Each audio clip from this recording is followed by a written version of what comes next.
what's going on, Hey, everybody? what's going on? How are you? Today is Sunday, the 24th, and looks like we're going to step away from the normal Politics. politics. Yeah, I've been meaning to. We're gonna step. What? No, we're gonna do. Let's step away from America at this time. Let's go across the pond. Let's go to. You want to go to England? Let's go to England. Let's go to the UK and we'll hang out there for a little while. All right, we'll go to Guildford. All right, so so, ladies and gentlemen, without further ado, we want to introduce you to one of our favorite actually one of my favorite TikTokers out there.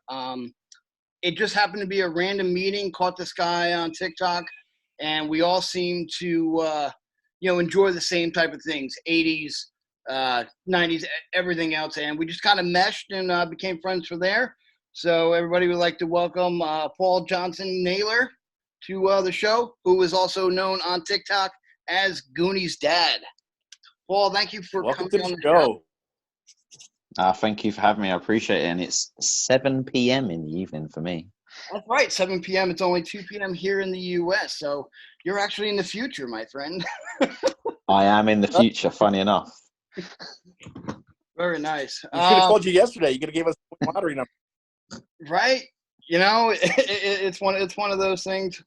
I always find that funny when times are ahead, and it's like, so you already kind of know what's going on in the future. Like, well, no, not really. Everybody finds out the stuff at the same time, supposedly. But wait, you're hours ahead of me. So, you guys get to celebrate New Year's, and we'll be, when I watch on TV, it's like watching all the countries celebrate New Year's before it reaches us.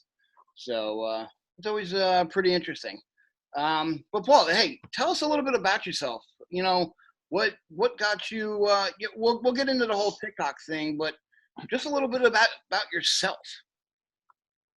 Well, I'm 43. I live here in Surrey, England, and I'm currently a general manager of a cinema chain called Cineworld. Okay. And I have two children. One's 21. I know I look far too young. I can tell. And our youngest is 12 as well. And I've worked my way up from a security guard when I joined HMV, which was a company I was with for 18 years. I was unfortunately made redundant.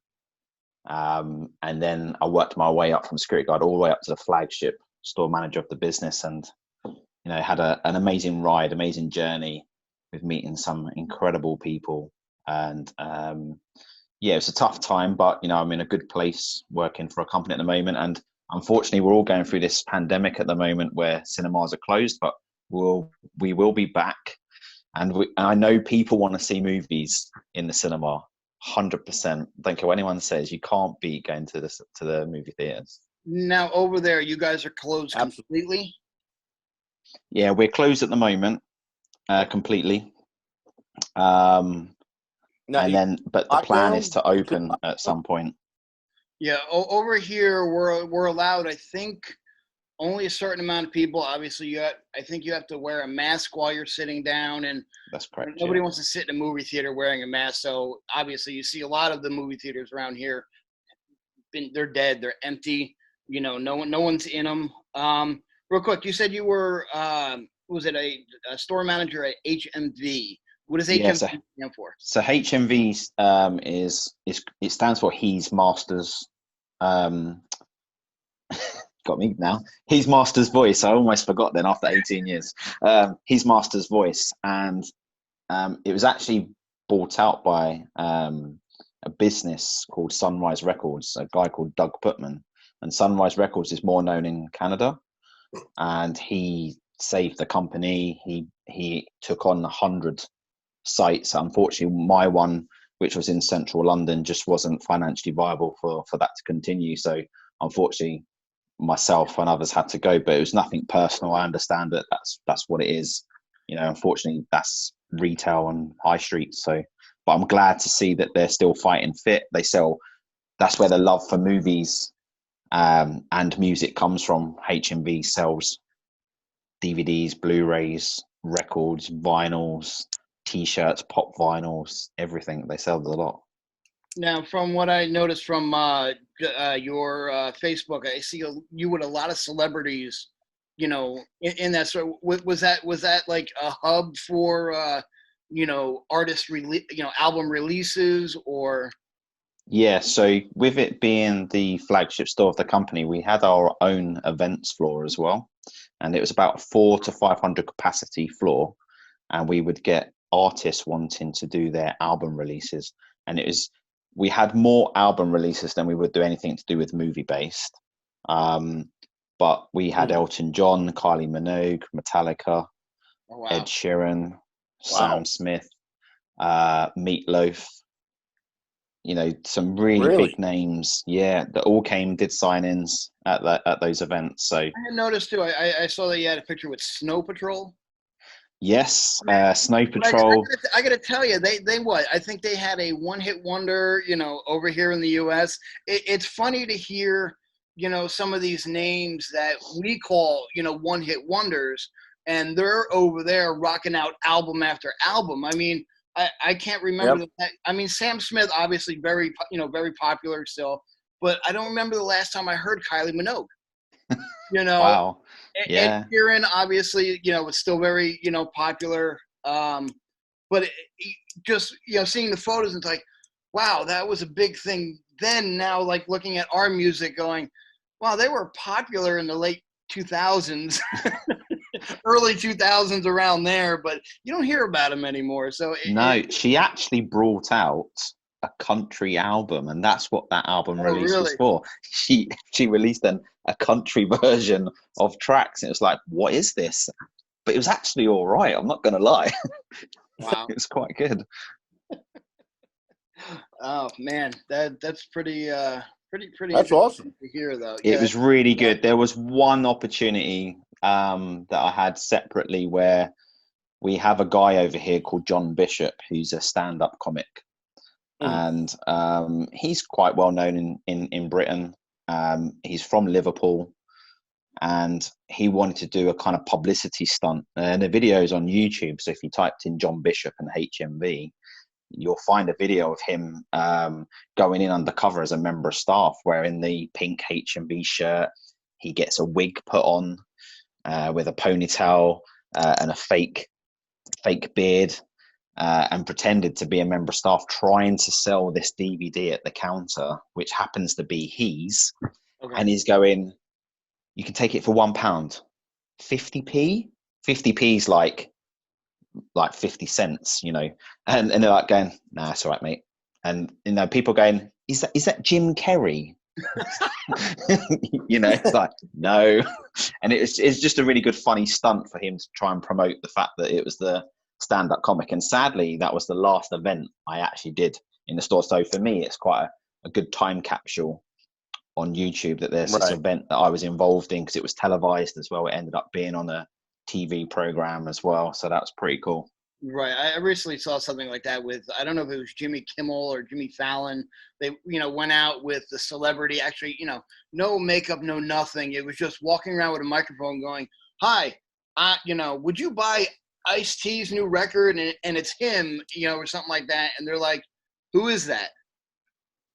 And he goes on to the next, and it's like, wow, and then all of a sudden the person's like, oh yeah, I love his music. I have all of his albums. And the person's reading off every single album in their head, not knowing that they're talking to the person. It was like, oh, that's pretty funny. And that's what that was. It was funny because there was an American guy standing there being served as well. And he's like, John Bishop? I've heard of him. And it's like, it's him, because there's hidden cameras everywhere. Oh, it's worth a watch. If you've got a spare 5 minutes, it's definitely worth checking it out on YouTube. Definitely check it out.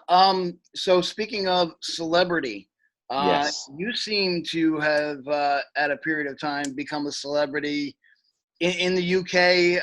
Your LinkedIn ad. Yes. I saw you on double-decker buses and posters everywhere, my friend.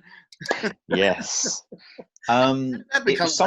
It was something positive that came out of something negative. So as I was saying, sadly, I was made redundant from a job that I loved. And, what's great is that there's still people work for that business and it carries on. So I just wanted to kind of put it out there that, H&B is still surviving. So please buy your stuff from HMV. Yeah. But I decided to start documenting my journey for job searching on LinkedIn. It was a platform that I wasn't really familiar with. Mm-hmm. But I knew, I worked hard to make it to what I felt was the top. I was the flagship store manager of a company, and I thought that's got to have some substance behind it. Let me document just in words with a photo of me looking for work. And I had to go to a job center for the first time and sign on. And I've never had to do that in 23 years. I've never had to sign on for anything. I've been very fortunate to, have a good career. And I went for an interview with a company called 3 Mobile. And I was super grateful that they gave me the opportunity to want to speak to me. It was for a position above my existing position. So I knew it was kind of like out of reach, but you know what? I'll give it a go. And I kind of just literally just wrote it in words to say, look, I'm going to go there. I'm going to do my best. I'm grateful for the opportunity. I just want to carry on, support my family, because I feel like I've let them down with losing my job and the people. And I guess it kind of just resonated with a lot of people that were going through a tough time too. And this post then went and hit 2.3 million people. It went as far as New York. It tells me from what country, and New York was one of the top 3 places in the world that had read my comment. Wow. And LinkedIn it just carried on and snowballed, and people were interested in my journey, looking for a job. And then I eventually found a job with Cineworld, which, has been really good so far. But LinkedIn have approached me at the latter part of that year and said, look, we'd love you to be part of our ad campaign. Our first ever UK ad campaign. We'll come down and we'll take some photographs of you at work. And I said, but we want to get you like being happy. I said, there's one way you can make me happy. I said, if you stick Goonies on that screen in my cinema and you have me watch it, you'll have me grinning from ear to ear. And I'm not joking, because I've got the background shots. Right. People taking photographs, and the Goonies is up on the screen, and and I'm just like this. So whenever there's a separate shot of me in the screen, and I'm like this, I'm watching the movie. So I was in my element. But then they decided to go with ones that we did outside the cinema, me walking down the side, and then that's what ended up on double-decker buses, on digital billboards in Waterloo. There's this digital billboard that's the length of platform 3 to 15, and it's a big digital billboard, and I'm on it and everything. Wow. Oh, it was unreal. I was in the newspaper, like you turn the paper over and there is my whole body. Did you have anybody recognize you outside of that? Or? I had a few people looking at me thinking, what is this guy doing? Because I'm standing there like going, look at me, this is me. My wife's taking pictures, and then all that going. It's just trying to work it out. So after that, because it was quite a big success, and LinkedIn, and they got a lot of traction off the back of that, they said, look, Paul, we'd love you to be part of our TV advert as well. So there is a TV advert out there as well, separately, where they asked me questions, and they kind of captured the moment of where I was saying how difficult it was and how I felt when I got off the train at Guildford. I couldn't leave that platform for 10 minutes because I knew my wife was outside. So you're just talking about it now. It's just, it gets me every time, man, knowing that she's sitting out there and I just lost my job. And I was nervous to just go and speak to her. Did you not tell her until you got home, or? No, I told her, because we were made redundant, unfortunately, at 9 a.m. And I got home at 6:30 that night. Like the person that I am, I stayed there to the very, very bitter end, even though I no longer had the job. But they wanted me to stay and sort a few things out, which I did. And I have a lot of respect for the people that are still with the company. So I wanted to leave. I was leaving on good terms still. My pride was still there, but it was that I hadn't faced my wife yet. Right. And it's when as soon as I saw her, I broke down. So, and I held it in all day until she come and picked me up at the station. All right, a little bit about TikTok here. I want to talk about your brother real quick. Okay, yeah. you said you are a trustee for was it Chloe and Sophie's Special Ears Fund? That's correct. Yeah. Okay. Now you said your brother and In-law. brother-in-law and your nieces are also deaf? Yeah. Correct. Because I noticed recently during one of your lives when we talked about you started adding, all of the text and stuff to your videos. Correct. I know I asked you a question, and it's always, U.S. to over there. For some reason, messages don't always get seen and stuff like that. I know I asked the question. I think you did answer it. How many, people are deaf or suffering from hearing loss over? Yes. So that's the crazy thing. And I think, so I've been a trustee of Chloe and Sophie Special Ears Fund for about 3 years. The charity's been around for 10. And my sister married my best friend, which is Deaf Dad on TikTok, Brian, and my nieces Chloe and Sophie are deaf, which is where the name of the charity came from. And what really opened my eyes was to find out that 20% of the UK population is deaf or hard of hearing. That's 12 million people. And when you say that, you're like 20%. That's a big number. Now, Yeah. is there a thing that caught like what? Why is that percentage so high? No idea why it's so high, but I think it's possible that it's probably tracked more to have that number. So to have that statistic, I think it's just been more regulated with finding that information out, and they get that through the NHS. And obviously, we have the NHS here, so a lot more of that is maybe readily available to where maybe other countries have different numbers. Because I think I was looking up the US, and it was like 10 million were deaf and 10 million were hard of hearing, but that doesn't sound a lot when you look at the population. Yeah, I think I'm in the hard of hearing. My wife tells me all the time, "You didn't hear what I said." No. I think all men are hard of hearing.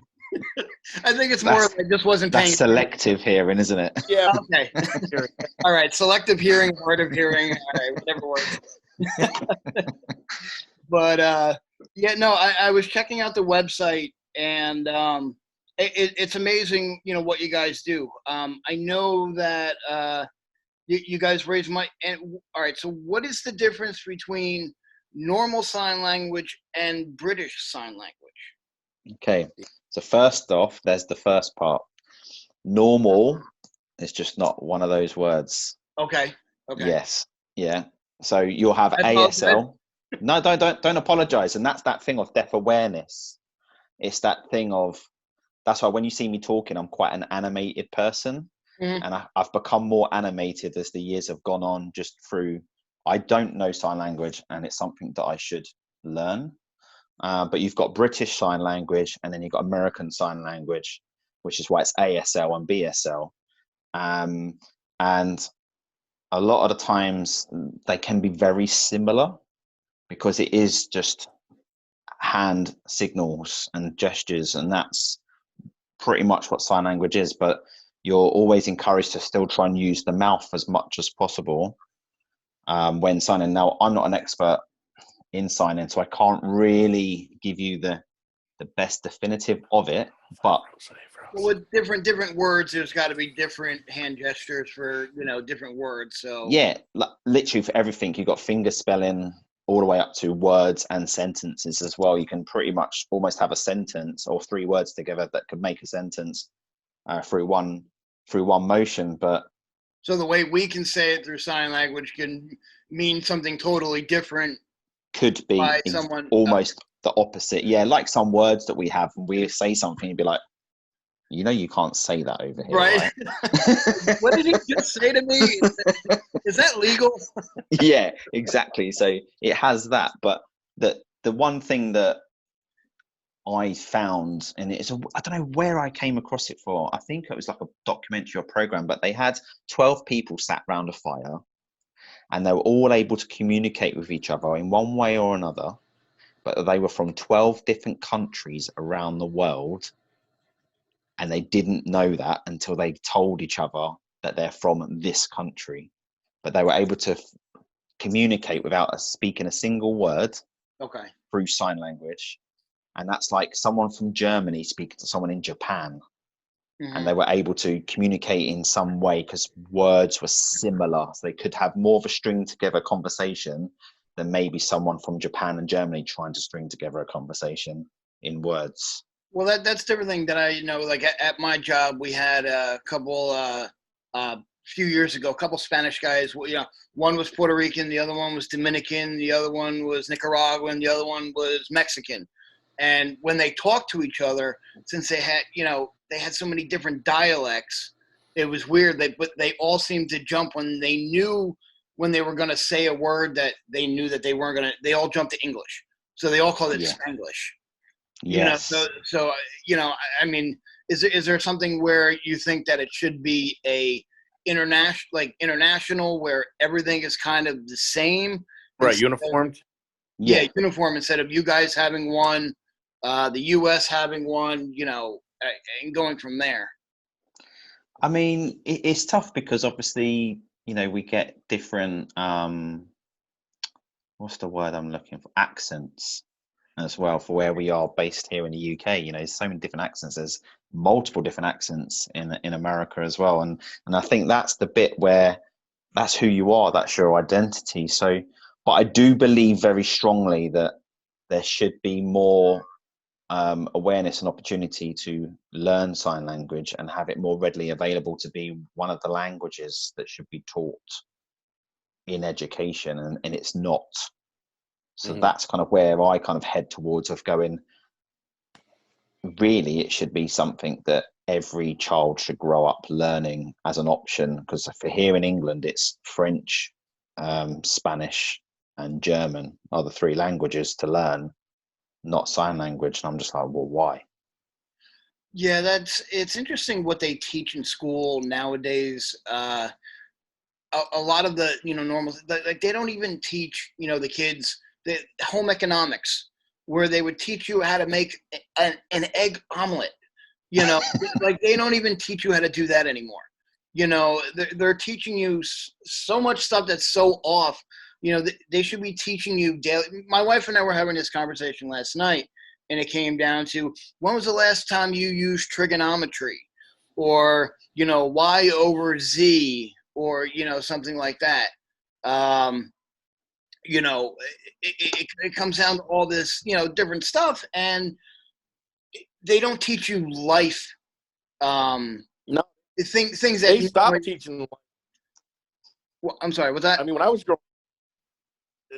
when I was growing up, a lot of the classes are now gone that teach you how to sew and do life hack things, you know, cook and all that stuff. In the school system, by me, they're gone. They took all those classes away. Yeah, because they're too expensive. But I think they're the most important class. You know what I'm saying? Wait, repeat that again? I think they're one of the most important classes. Which class is the most important class? Yeah, Charlie, you cut out there. Learning life skills, sewing, cooking, things that'll help you get through life. Life skills, yeah. Life skills, yeah. You know? And there's certain things that they just don't feel that you need to learn anymore. But when you get out in the real world, they kind of look at you and go, you don't know how to balance a checkbook, but then somebody turns around and goes, what the hell's a checkbook? You know, I do everything online. You know, there's people who don't they don't use checkbooks. You know, they do everything's on their phone nowadays. Mm-hmm. So, but real quick, getting back to the fund and everything. Yes. You guys also do a lot of collecting for batteries for hearing aids. Correct. And I was really impressed. You said that they were a little expensive. That's why you were still trying to raise money for the fund. Was the helmets for the kids with the cochlear implants? Correct. Yeah. Is it just basically a basic helmet with foam, the foam insert cut out, or is it a completely different insert or helmet altogether? Or yes, good. That's actually a really good point. I'm glad that you asked it, because this particular helmet is geared towards children or even adults that have a cochlear implant where it's already attached to the side of their head. And one of the most important things when they're cycling, they still need to be able to hear the surrounding areas of what's going on around them. You know, if a car's beeping their horn, they won't hear it. But the cycle helmet actually separates into pieces as it goes over the head. So so it still looks like a complete cycle helmet, but it just separates as it goes over and onto the head. And they cost that little bit more than a stat. I mean, we're talking like an entry level helmet that's can be 65 to 80 pounds, British pounds, which is expensive for an entry level helmet. That let me see. So you said 65 pounds. I'm gonna say, I'm gonna say it's probably about $90 maybe. All right, let me see. 68 pounds. Yeah, 68 pounds, $93. Yeah. Wow. So you do a lot. So is it more of, you know, do a lot of these families and stuff that, you know, that are dealing, you know, with these issues, are they because I hear a lot of places in, you know, England. I've watched a couple shows where it had to do with basically people who were renting apartments and stuff like that, and how they wouldn't move out, and they had to call the Queen's Guard to come, you know, remove them from their apartment, or people who wouldn't leave. And they say that, I don't know, I'm not sure if it was London. It's very, very poor in certain areas. I don't know if I'm correct on that, but Nah, I mean it's not to do with families not being able to afford anything. A lot of it is about it's stuff that's just not provided. And you know, the way that we look, the way that the charity started in its infancy, it was to do with what could make Chloe and then Sophie, who was only a few years behind, go to school, a mainstream school, and just blend in with every other child like they should be able to. And it kind of, that's where it kind of starts from, where you don't start to realize that these obstacles that they face, like this young boy Ethan that just wanted to be a boy that rode a bike, but then you think, well, just go and ride a bike then. It's like, yeah, but he can't even wear a cycle helmet. Well, just go and buy a cycle helmet then. It's like, yeah, but he can't just have a standard cycle helmet. He needs to have this cycle helmet. So what we kind of look at as a charity of going, you already have enough to do with looking after your family. You go to work, you do this, you do that. We're the charity that are going, we'll provide this to help him have a better life and, you know, brighten the life of this deaf child. And that's kind of like where it continues to grow from with what we do, and think that we knew what, well, my sister and my brother-in-law Brian knew what they wanted for the girls, and then it was like, we ain't the only ones, are we? This can't be just us that have gone in and gone, the schools provide nothing. Maybe we can help. The schools out there don't, you know, there's no assistance. There's no funding. No funding. Yeah. Wow. That's the hard part everywhere. You know, there's so many good organizations that need to be, you know, funded. Just like recently, okay. So I know you hear all the drama going over here in the U.S. about our stimulus package and, you know, all that other stuff. Obviously our country loves to give money away to other countries. Other countries.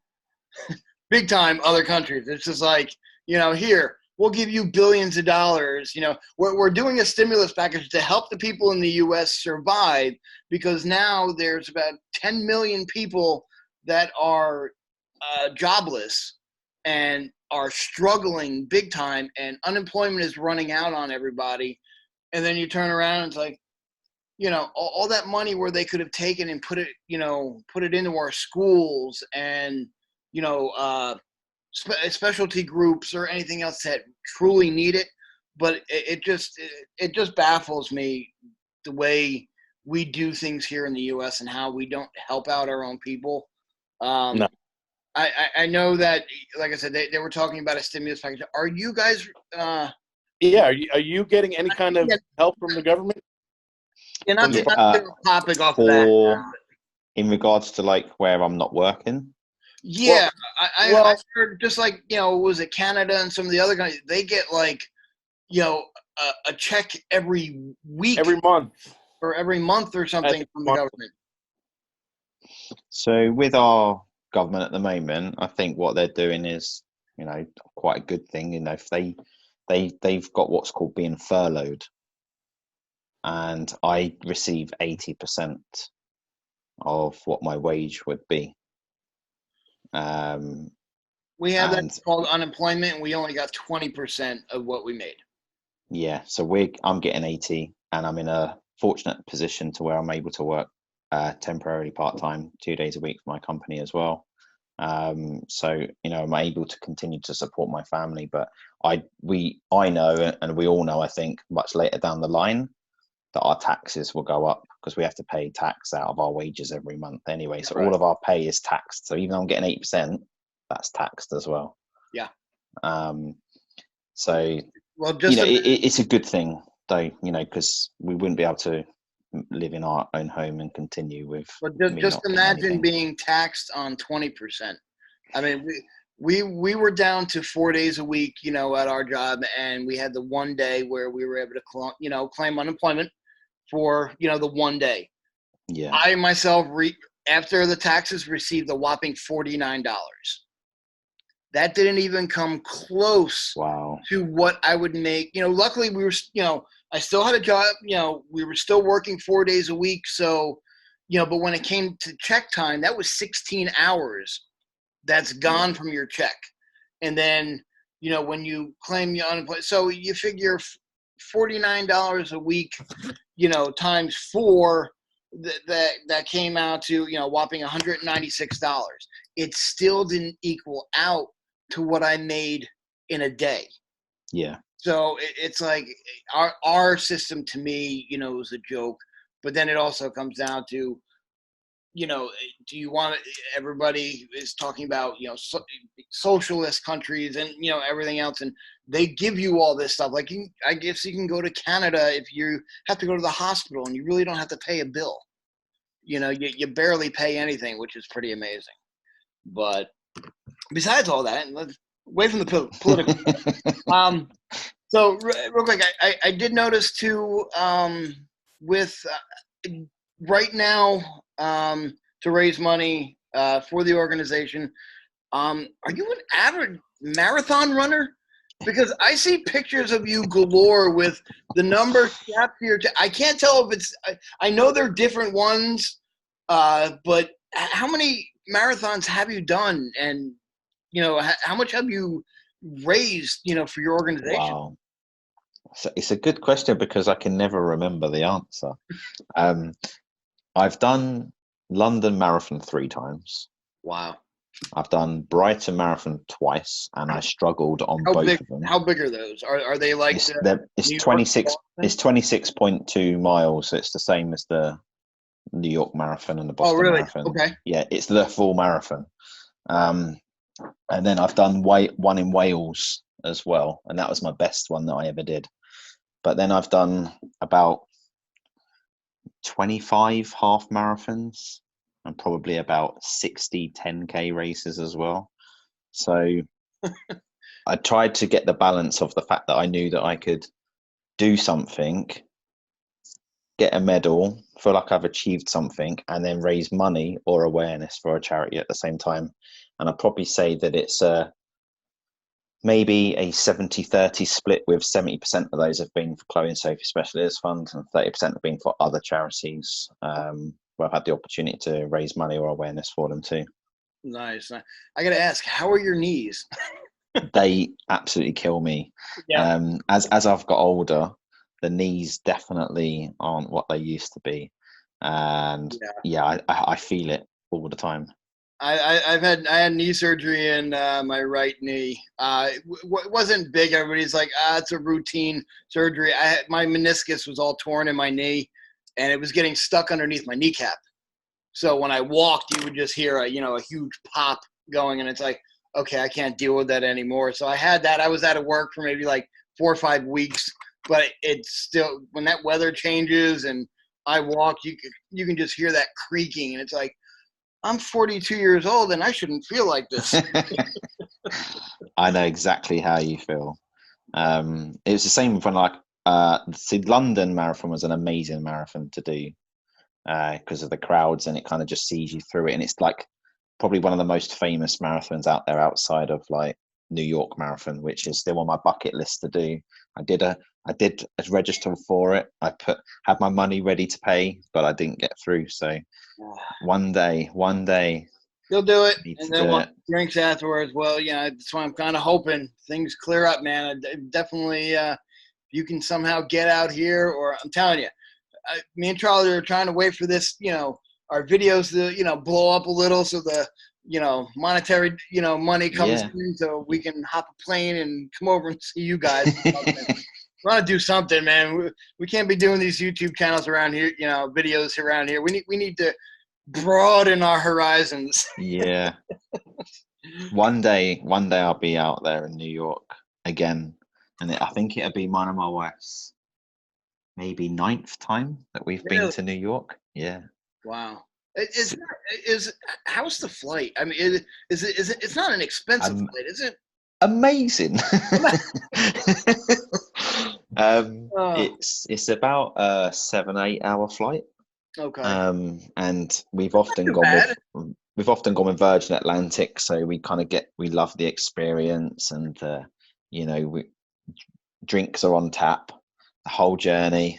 There you go. Yeah, so it's like, and then the movies, they're on as well. So we just have a whale of a time just having the flight. But we've definitely learnt a lot with going to New York. I'd like to think that I could be not as good as an expert as yourself, but as a Brit coming to New York, I think I could give people a really good tour of Manhattan as a whole, because I've been everywhere.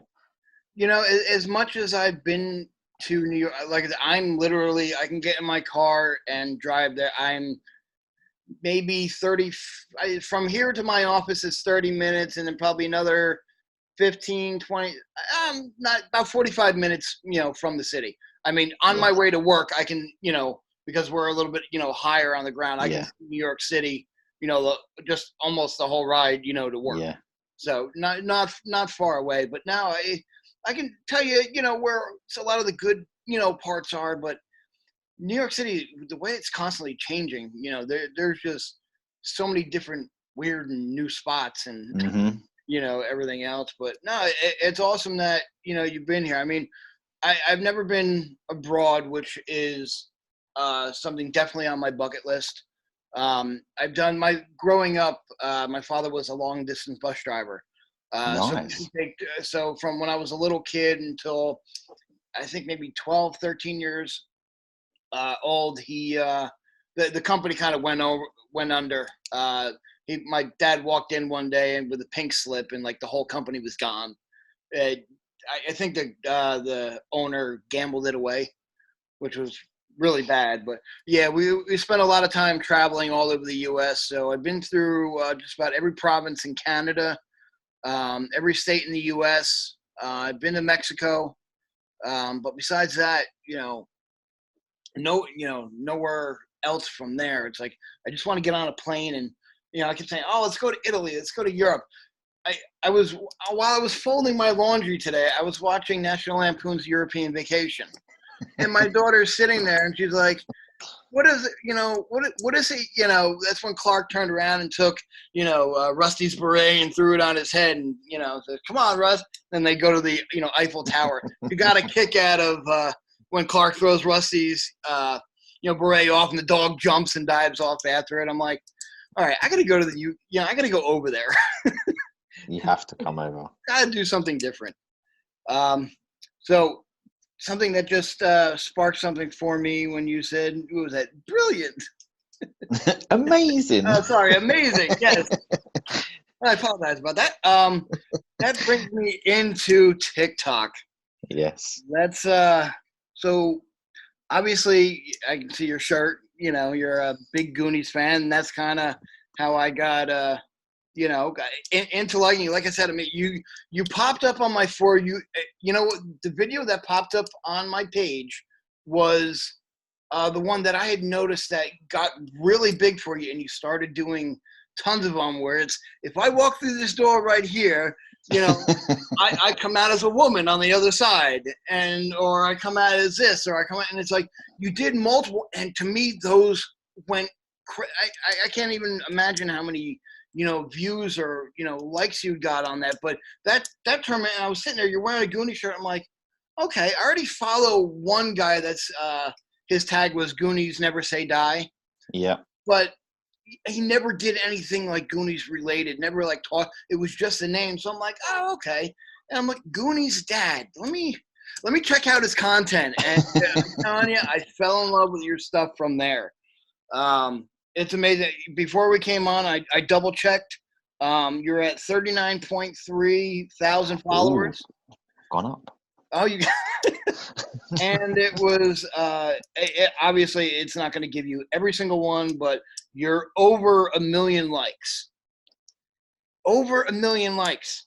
God, I'm only at 66.9 thousand likes, and I think I'm still only at like 4,000 followers.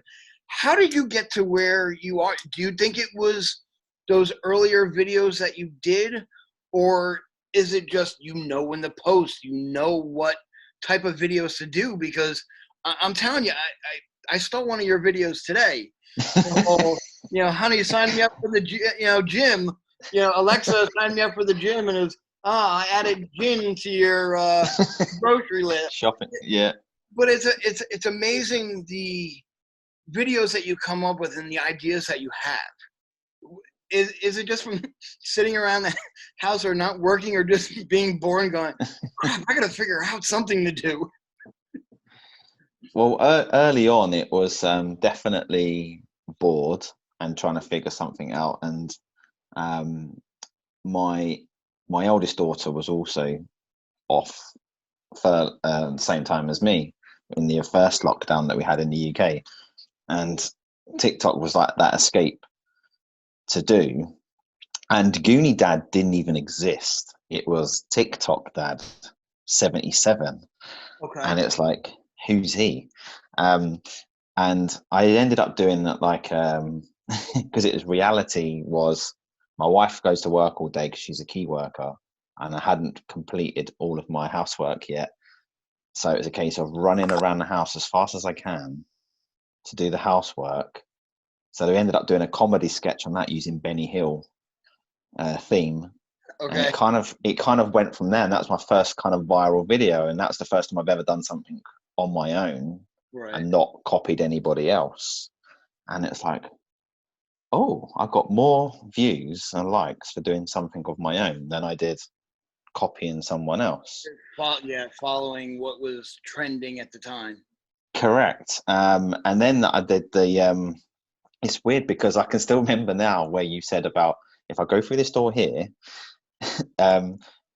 I literally had my sandwich on a plate ready to eat, and my daughter's standing literally a foot away from me where I am now. I'm like, look, just wait there. I'm going to make this TikTok, and then we can just eat and watch a movie.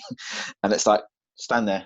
Apparently there's a new TikTok feature. Apparently if I go through this door here, I change into a woman, and then I step off. And then I went, oh my God, it's amazing. And then that was it. Sat down, ate my sandwich, watched our movie, and then just let it go. And I didn't think nothing of it. And it's like the ones you put the least effort into seem to do really well, but it picked up. And the next thing I knew, I had 2,000 people doing duets with me. And then I had about 200 people using my audio to create their own version, pretending to be me, which was, for me, I thought that's amazing itself. How does that make you feel? Obviously there's so many people go, oh, you're just a copycat on TikTok. That's what TikTok is. When something trends, everybody tries to get on. There are original people. Like, to me, the amount of original stuff that you do, that's why I'm a huge fan of, your content, because it to me, it says, hey, look, I'm my own person. I don't need to follow, the trends. Obviously, there's a trend that everybody's gonna want to hop on. I noticed the one that you just recently did, with your eyes and everything else. Everybody's gonna hop on them, but you have a very good knack for making your own content, and it gets out there. But what I have noticed that the content that you guys have out there is way different than the stuff we have here. Oh, really? I mean, I tried literally like clearing the history of everything that I've watched, and it comes down to a lot of the creators that actually do their own stuff. I haven't been able to find lately. Like, I'll start going through your friends just to try to see their content and everything else, and I notice it's just obviously different types of humor with different movies, or things that are more English to you guys that I wouldn't understand. But somehow I fell onto like Asian TikTok like a week ago. I don't know how I got there, but everything on my For You page or everything else was, it was all, Asian speaking people. And it's like, I didn't understand anything. I'm like, how do I get off of this? You end up hitting those weird viral ones, and you end up on kids TikTok, so it's like, how you what's that, Charlie? I said, I've been there. You've been there. Yeah, it's a brutal place, man. They definitely tear you apart. But well, besides the walking through the door, I had to question it with the Eminem video that you did, where you're listening to it. I'm like, why is he getting so many views on a video that it's playing normal? I had no clue what that you were supposed to play it backwards. And then, you're like, play it backwards and you'll see. And I'm like, holy crap. Now, was that something you found, or, somebody else, saw it? I'd seen that somebody else had done it. And, there is those times where it's like, my views, nothing's happening. So, and even myself was like, really? What, Eminem? My name is Eminem backwards. It says Eminem. Does it? So I checked it first myself before I even did it. Right. And I heard it, and I was like, it sounds like cinnamon, but I'll give it that it sounds a bit like Eminem. It sounds like Seminem. So I thought, you know what? I'll give it a go. And because what you'll find is that I put a lot of things as words up on an angle for people to read. Right. So first off, when they look at it, they're already having to look at the phone slightly differently. So they're having to turn. They've got to concentrate a bit more, read what I've said, and then they're like processing what I've written. And then it's like, huh? Next thing you know, the video's looped. So it's already been played again. Right. And 7.7 million views later. Right? That's amazing.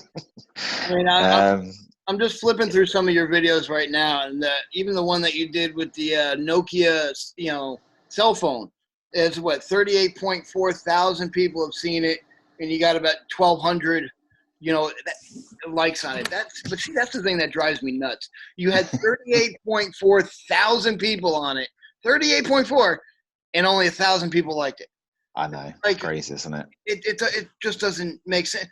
What, the one that you posted this morning of you parked in the snow is 17.5 thousand, and all you are is parked in your car, and it's like, yep, we're at a standstill on the highway. You show your daughter, and then you go back, and that's it. 17.5 thousand views and over like 500. I'm like, I'm doing something wrong here. It was the same when my car, a 10-inch bolt went through my tire and through my alloy, and that's got a ridiculous amount of views on it as well, and comments. And I think it's just because part of it is reality. there's this reality side of it as well. Like I want to have a go. Hang on, this isn't a trend that I'm watching. What's this? What's happening with this guy? What's he doing? Yeah. Because I've seen that trend. I've seen that trend. I've seen that. Oh, what's this? This is different. Yeah, I know, and some of this. I mean, I'll always stop. It's like if I see something new where they're not doing a dance or a normal thing and everything else, it's one of those like, wow, look, something original, something new. So that's what's pretty impressive about it. So yeah, I think your videos are insane. Don't stop doing them. Keep going. But Eminem was a pure fluke. I mean, I didn't expect that. Yeah, I tried to it. Happen. I literally copied your video verbatim. Okay, and I think maybe 200 people saw it, and I got like 3 likes. I'm like, wait, I did the same thing. Why am I not getting what he's getting? I'm like, oh yeah, he's got like 30,000 followers, and I have 4. So that could be. Have you noticed the other one where I call a watermelon a pineapple on purpose? Yeah. Imagine you, Mr. Opposite. Do people give you a lot of crap for that? And it's funny. Really? Yeah, because it's like, mate, it's a watermelon. How can you call that a pineapple? I'm like, what? What do you mean it's a what? I'm like, I was wrong. It's a kiwi. And it just goes from there that people are so hung up on, I need to correct this person because they're wrong. I have to say something. And that's pretty much what takes over. Like the Instagram logo I called Facebook logo. Yeah, I remember. You're like, oh, look, it's Facebook. And I'm like, I'm thinking to myself going, yeah, but that's Instagram. No, that's Instagram. Do I need to message him going, do you not know your logos? I had so many people that know me going, Paul, you know that this is, I'm like, of course I do. Part of the act. It's exactly, it's like when the guy's there and he's doing this thing with the paint on the ground. And I'm like, oh my God, he's going to get stuck. I can't believe it. Oh my God, he's going to step in the red paint. So everything is true except the color that I just said, because it was blue paint. Right. And it's literally that thing. So everything you say is spot on apart from the one subject matter that you change, and you keep it as real as it is. Like you are convinced that is what it is. Right. Well, and I think that, sets you apart a lot from, the trends and everything else, that it's, all right, he's got his own little, niche going here. He's got the whole opposite thing. People are, jumping in comments and going, no, it's not. No, that's what it is, But, you know what? If it works, it works. And, keep moving. I mean, there's people who get more likes and more follows by people that I've seen people who do absolutely nothing and get like 1 million likes on something, and I'm sitting there going, okay, you did absolutely nothing the entire video. What was that one girl who like became famous overnight? That Bella Ponch. Yeah. That was my first 1 million post. I literally just went, yes. Yeah, you were sitting there. That's it. You had the head bob, and it's like, okay, that it just, again, the stuff that some people become famous for is pretty insane. But with social media and stuff like that, have you noticed that like TikTok doesn't transfer over well to, say, either I know you have a Facebook, I don't know if you have an Instagram. Yeah, I do. Yeah, but yeah, it doesn't transfer over very well, because no. I've noticed that where I'll take my videos and it's like, wow, I got one blew up. I got like 5,000 likes on something, and people were commenting like it's going crazy. My phone's battery died because my phone wouldn't stop going. I go and post that over on TikTok, and people turn around and go, yeah, it's stupid. They're like, aren't you, too old to be on this app? And I'm like, shut up. Leave me alone. I'm enjoying it. Yeah, I get that. It keeps me out of trouble. You're on it and you enjoy it, but if you're not on it, you don't get it and you yeah, don't you don't like it. understand it. It's like, I find with Instagram, I like it just to keep it to be just images. I notice a lot of people are putting their TikTok videos on Instagram now. yeah. And it's like, I'm already watching you on TikTok. I don't need to watch you the same video on Instagram.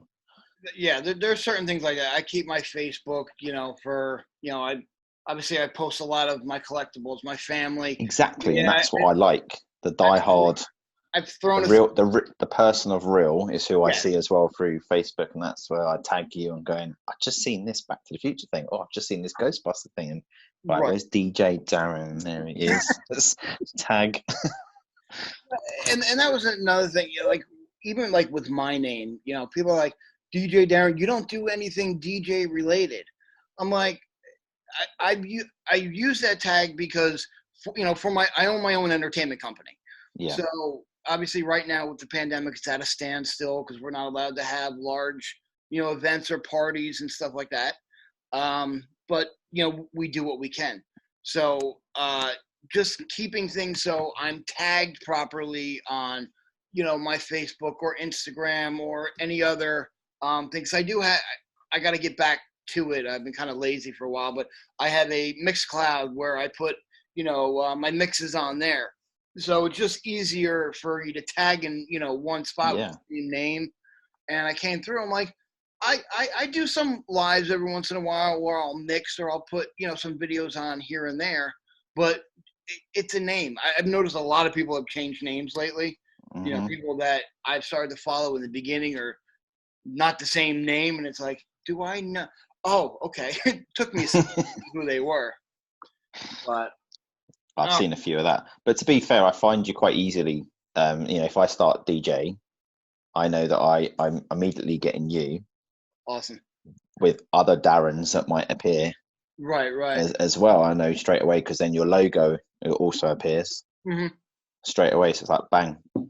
No other random person's going to get this tag about Back to the Future or Ghostbusters stuff.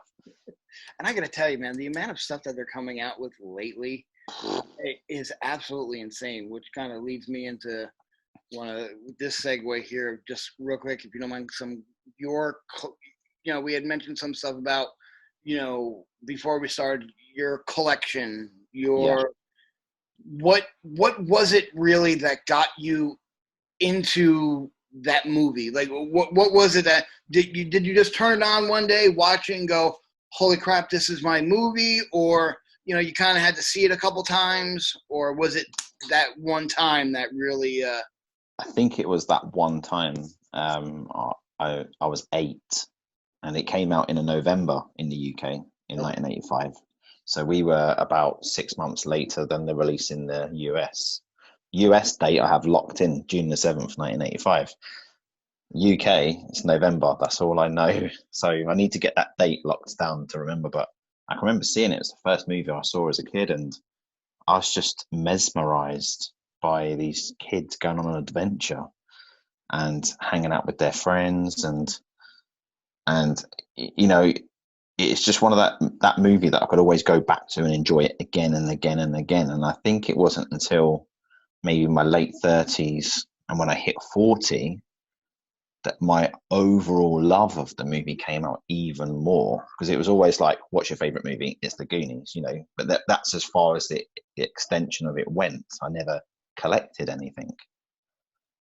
And then when I hit 40, I was just like, I want to collect every version that's been released of the movie. So I wanted it on VHS, DVD, Blu-ray, UMD.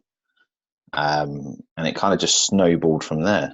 Did you jump into that beta version that we were talking about earlier? I purchased. You did.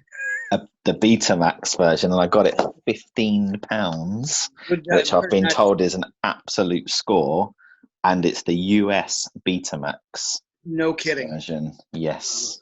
Yeah, because when you pointed it out, I'm looking at the cover, and I'm like, that's VHS. I'm like, there's no way. And then I didn't realize that I was never, big into, the Betamax and everything else. I never, that wasn't, part of, stuff that wasn't for me. Same thing even when Laserdisc came out. It was like, the way I couldn't afford anything like that. So stuff like that, it just didn't interest me. Yeah. You know, but obviously VHS and then DVD and, you know, everything from there. Yeah, but congratulations on that. That's awesome to add to your collection. I mean, I know. I can't wait for it to turn up. right? I'm, I'm amazed that, you know, that you know, the way collectors, you know, collect things, the way, you know, like you're collecting them all from all these countries and everything else. Yes. Me, I mean, I can tell you, I mean, I've sent you videos of, you know, my room and stuff like that. Yes.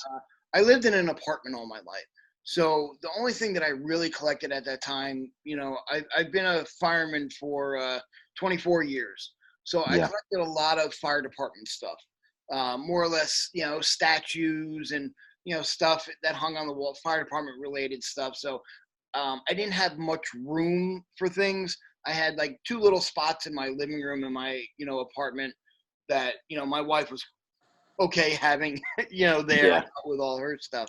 But when I finally moved into my own house, I've been here about 6 years now, but it's taken 6 years to build, you know, this. It was because, you know, money wasn't available at the time. Yeah. Things got a little crazy. Everybody wanted so much money up front. And then I had noticed one of my buddies who is on our ladder company in town. He does construction, and he does it when he's not at the firehouse because he's a paid fireman. So he would come over when he was free. My business partner and me, we did all the drywall because that's what he does for a living. Yeah. So we did that, but then when it came up to putting in the, you know, redoing the drop ceiling or the crown molding and this and that and spackling and you know, he took care of all that. So my collection, in all honesty, I've been getting things made probably about the past 6 years. If you go back in some of my Facebook stuff, each time my birthday, my wife would make it a theme. Yeah. So like 2 years ago, a lot of it was the Goonie stuff.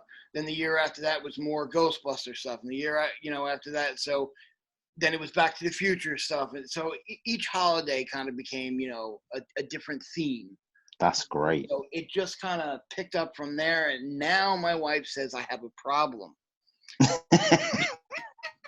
You know, she's the one. Yes, I know.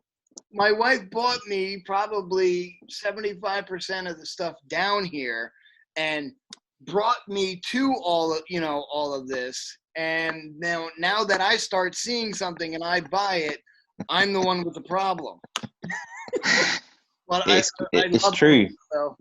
A lot of the new stuff that I got at Christmas was from my wife. She got me the doubloon came late, okay. And she got me the limited edition coin. How to get that? Limited edition pin, enamel pin. She got me the varsity jacket as well. Really? Yeah. Oh, the jacket I didn't see. Got me this T-shirt. I saw the jersey that you got, the Raiders jersey. Yeah, and that the good thing is with that as well. It's like, to me, I know what it means, and if you're a real Goonies fan, you too know what it means. Yeah. And if you don't know, you don't know. So it's like, because I was getting people going, "But you're a Jets guy," you know, that can be a different conversation. Yeah. Yeah, Charlie, you're still here, correct? Yes, I'm still here. All right. Well, Charlie is a full-blooded.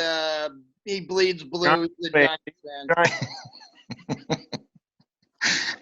I do own a Giants T-shirt. I have to admit it. It's upstairs, and it's my lounge around shirt.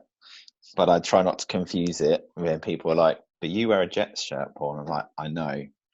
And it kind of came about because we were visiting New York a lot, being the Jets. But then when I had this opportunity my wife has got me all my NFL shirts that I own, and you know, NFL is growing so fast here in the UK that she got me my green and white with Paul and 77 number on it for my year of birth.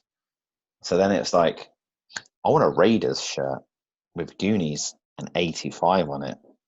That's awesome. And I still don't know if she knows why it's Raiders and why it's 85, but yeah, I love it. Well, Sloth did play for the Raiders. He did. Yep. Yeah, Sloth definitely did play for the Raiders.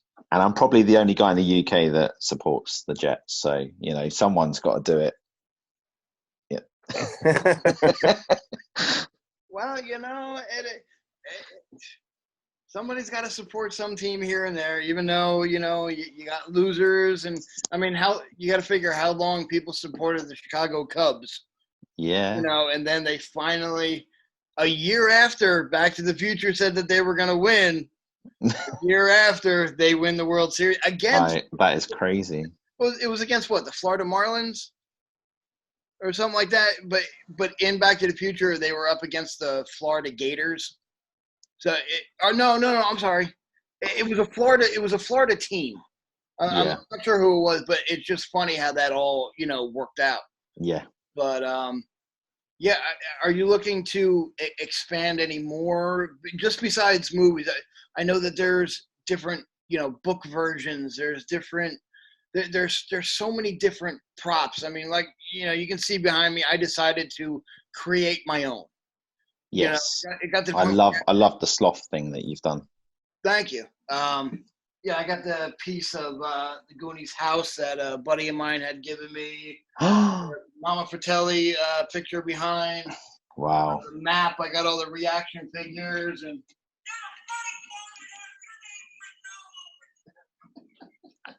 That's brilliant. Is that from Forbidden Planet?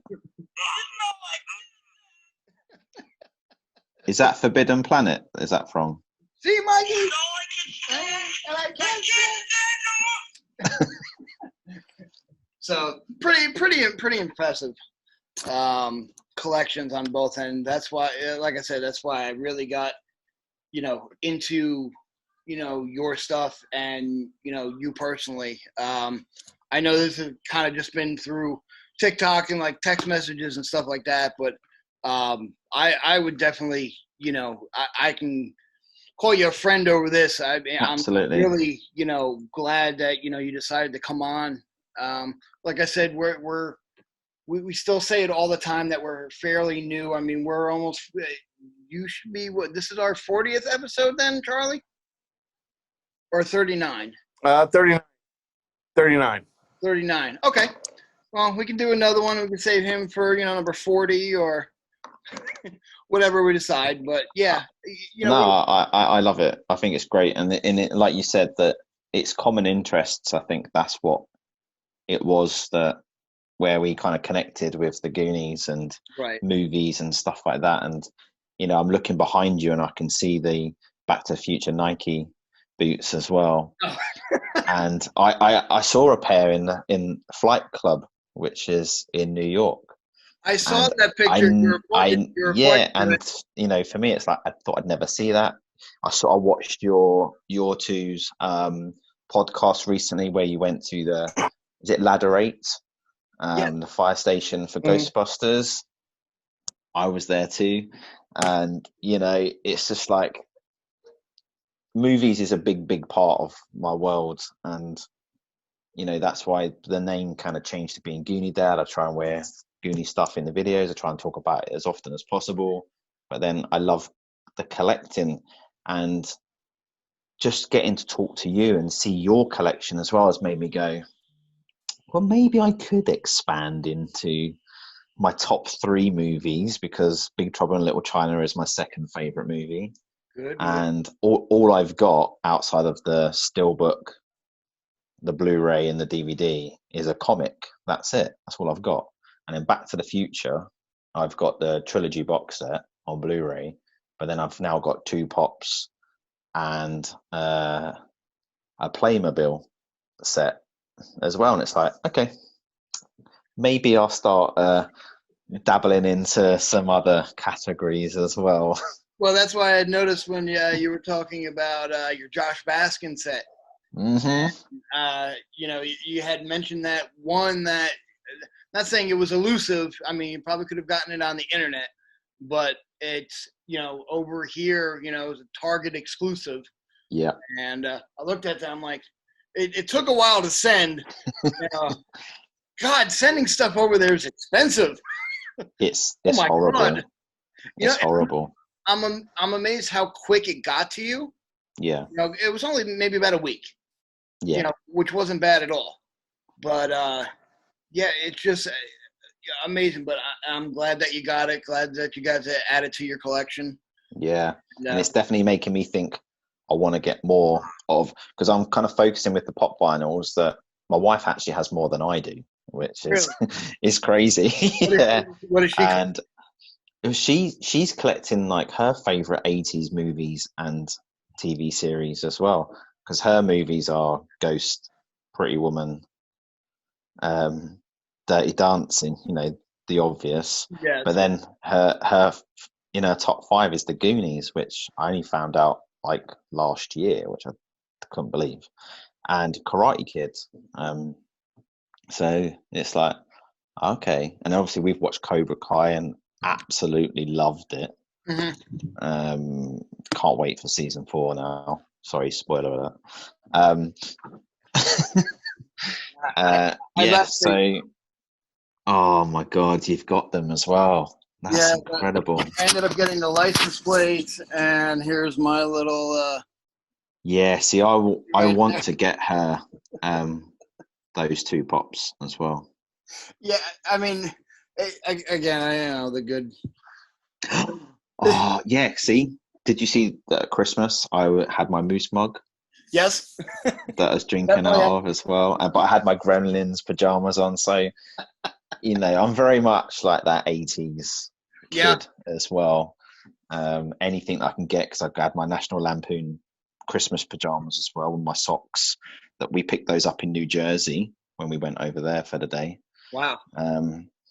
And anything that I can get that's related to an 80s movie now and this nostalgia, I'll probably get it. But I think what you said was very similar to your collection is, it's my wife. She's the one that's like, yeah, get it. Oh, I'll buy it. I'll add that to your collection.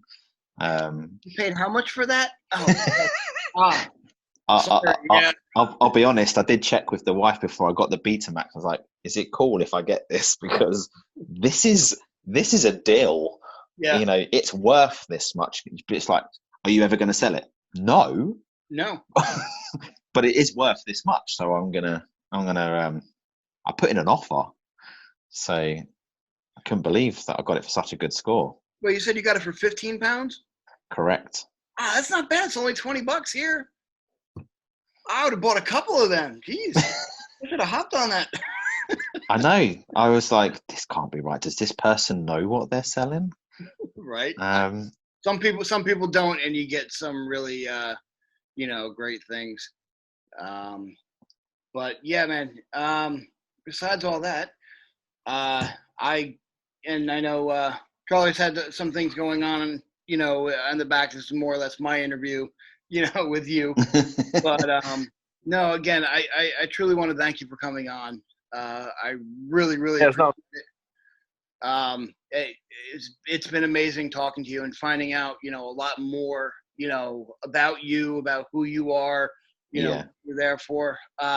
What we'll definitely do in the link in the bio of the podcast, we will put the link for I'm